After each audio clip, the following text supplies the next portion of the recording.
Hi everyone, it's Amy, and I've made a slideshow for you about professional boundaries because I think it's a really important topic to discuss.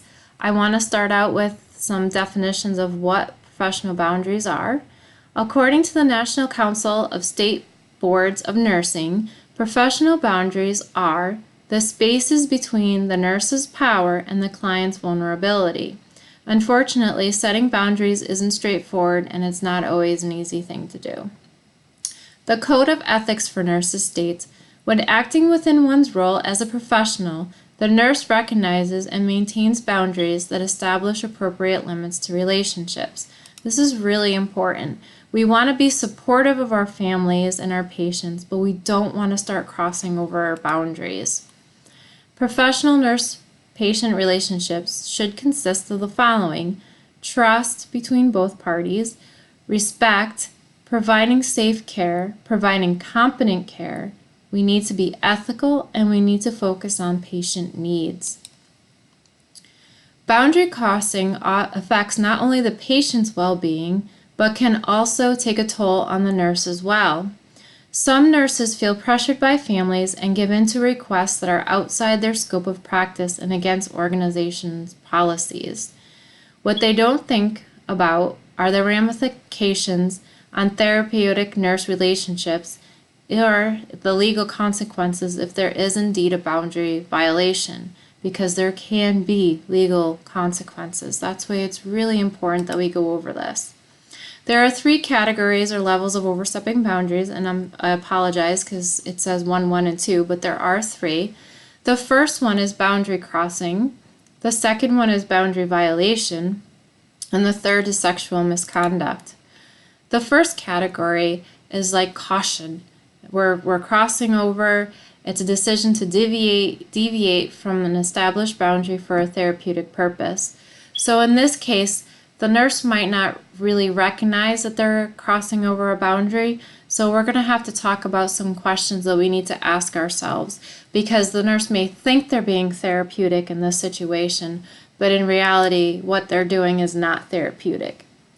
Boundary violation is dangerous. Sometimes nurses cross professional boundaries for reasons that aren't even arguably therapeutic to the patient. We always want to be therapeutic to the patient.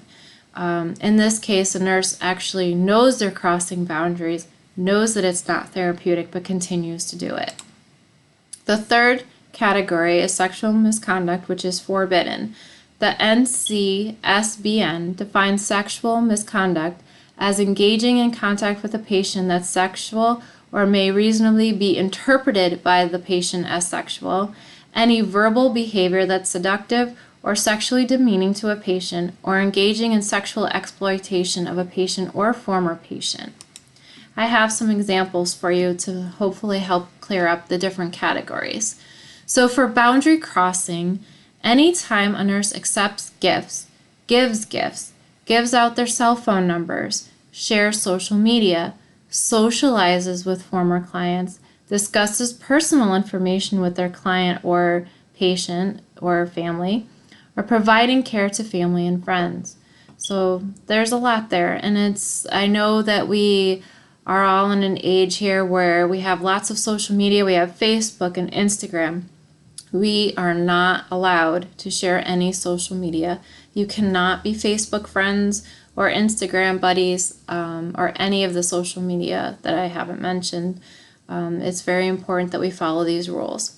A violation would be the nurse making decisions for the patient or family, sharing of patient information, performing tasks outside of the scope of practice, or tasks without MD orders.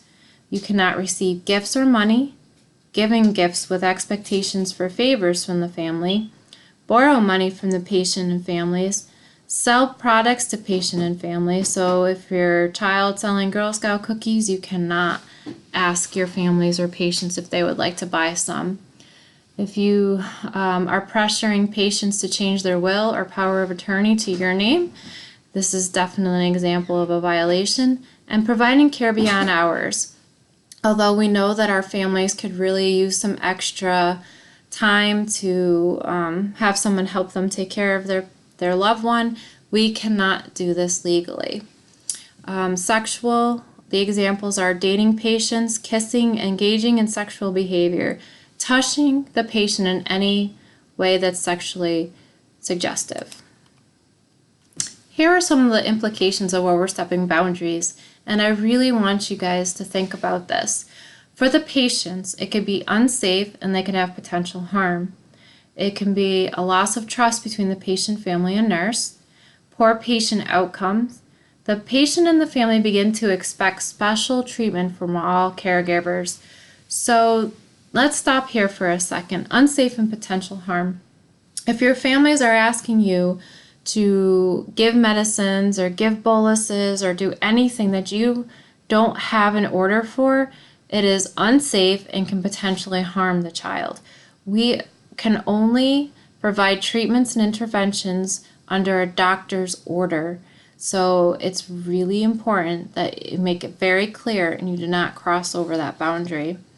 You don't want to lose the trust between the patient's family and nurse. We want our patients to have great outcomes. That's why we're here.